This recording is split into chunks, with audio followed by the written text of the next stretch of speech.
Parlons d'Internet et de l'un des succès du moment depuis la création de l'iPhone d'Apple. Plusieurs centaines de millions d'applications ont été téléchargées pour le téléphone de la marque. Des applications utiles, futiles ou même parfois de mauvais goût que vous pouvez vous-même créer. Et cela peut, vous allez le voir, rapporter gros. David Bohéry et Vincent Barral.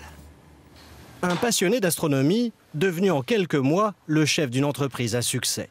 Son idée à l'origine, mettre au point un logiciel pour transformer son téléphone en planétarium, un guide interactif pour observer les étoiles. Ça vous permet de savoir quel est le ciel à l'endroit où vous êtes, au moment où vous êtes.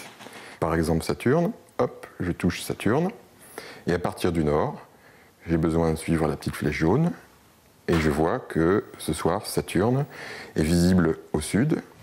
Il n'avait pas imaginé gagner de l'argent.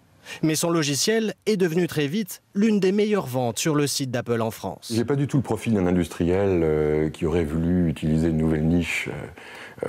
J'ai plutôt le profil d'un auteur dont le premier roman aurait été un succès. En tout, 60 000 téléchargements. Vendu 10 € pièce, ce logiciel lui a déjà rapporté près de 200 000 €. Tout se passe sur Internet. Des applications gratuites ou payantes, Apple a créé le plus grand magasin virtuel de logiciels. L'entreprise vend dans le monde entier, avec 57 millions de clients potentiels.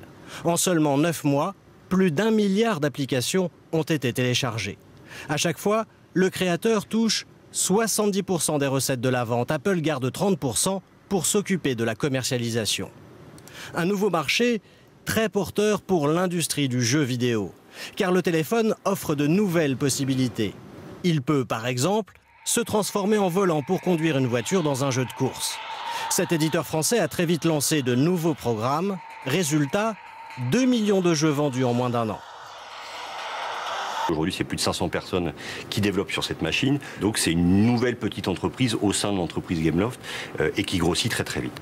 Un succès qui conduit également à quelques excès. Ce logiciel proposait de jouer à secouer un bébé pour le faire arrêter de pleurer. Une association familiale a obtenu d'Apple qu'il retire l'application de son site.